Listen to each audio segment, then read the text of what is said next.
Good morning student. आज हम new topic है बाइनरी ऑपरेटर ओवरलोडिंग की सहायता से फ्रेंड फंक्शन को यूज में लेते हैं। बाइनरी ऑपरेटर को फ्रेंड फंक्शन की सहायता से ओवरलोड करने के लिए यहाँ पर हम सबसे पहले दो आर्ग्यूमेंट यूज में लेते हैं, क्योंकि हम जानते हैं बाइनरी ऑपरेटर ओवरलोडिंग और यूनरी ऑपरेटर ओवरलोडिंग।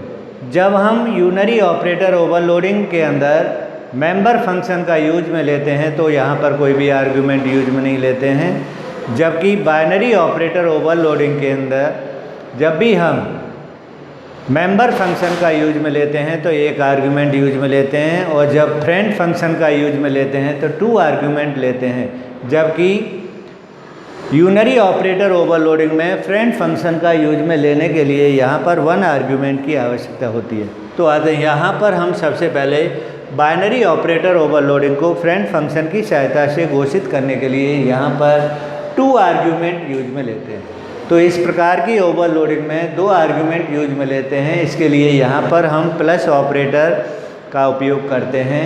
उसके लिए यहाँ दो कॉम्प्लेक्स संख्याओं को जोड़ने के लिए हम इस प्रकार की बाइनरी ऑपरेटर ओवरलोडिंग का यूज में लेते हैं, जिसे दर्शाने के लिए हम यहाँ पर एक प्रोग्राम का यूज करते हैं जो कि निम्न प्रकार से है। सबसे पहले हम यहाँ पर कमेंट्स लाइन का यूज करते हैं।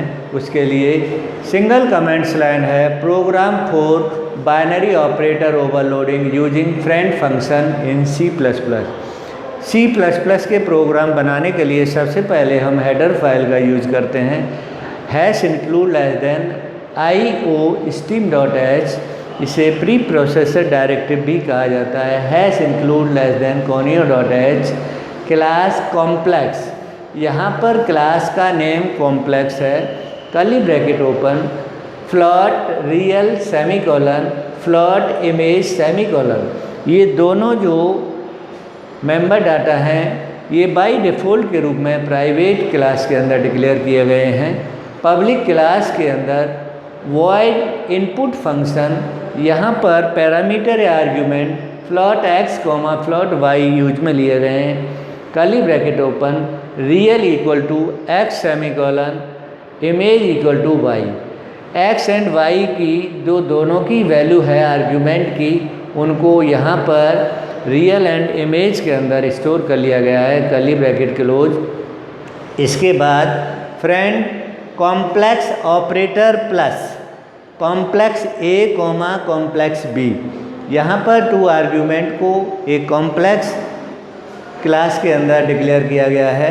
Curly bracket open, complex C semicolon. C के अंदर हम A एंड B दोनों की वैल्यू को स्टोर करेंगे। C.real equal to A.real plus B.real semicolon.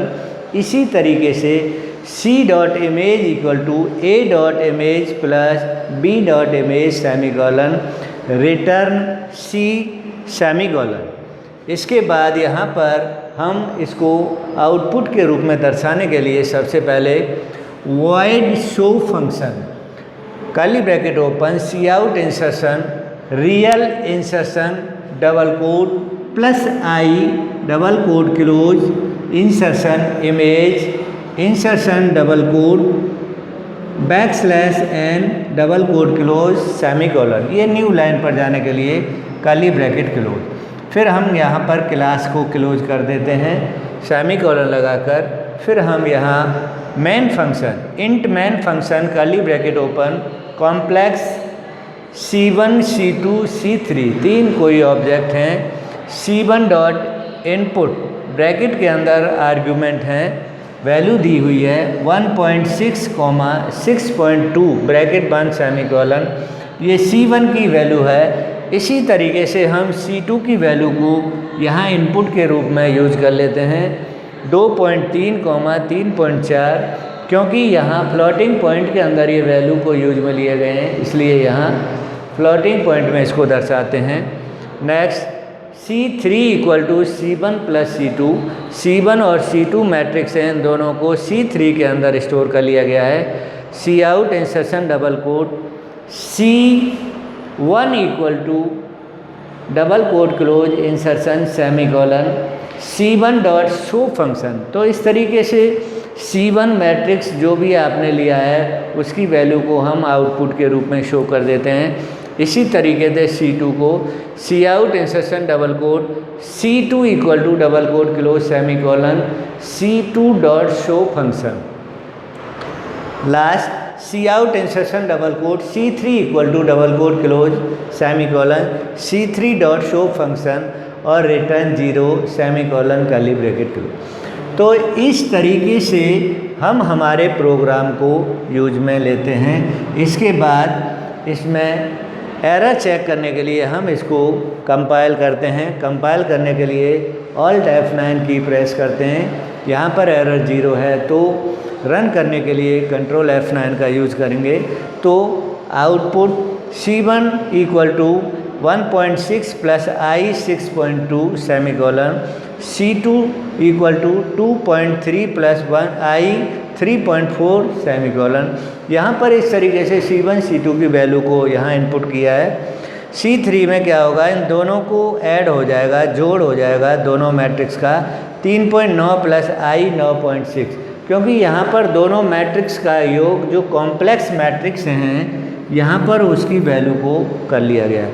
अतः हम ये कह सकते हैं कि इस प्रकार के ऑपरेटर फंक्शन के द्वारा हम यहाँ पर दो आर्गुमेंट को यूज में लिया गया है। इस तरीके से यहाँ बाइनरी ऑपरेटर ओवरलोडिंग की सहायता से हम कोई भी कॉम्प्लेक्स मैट्रिक्स को फ्रेंड फंक्शन की सहायता से जोड़ सकते हैं।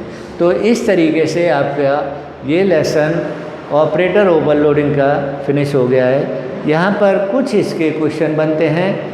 तो जैसे ऑपरेटर फंक्शन क्या है, या यूनरी ऑपरेटर फंक्शन, या difference between binary and unary operator overloading, इनको मेंबर फंक्शन की सहायता से कैसे डिक्लेयर करते हैं और फ्रेंड फंक्शन की सहायता से क्लियर करते हैं। तो इस तरीके से ऑपरेटर ओवरलोडिंग में ये इस तरीके से हम बताते हैं। Thank you.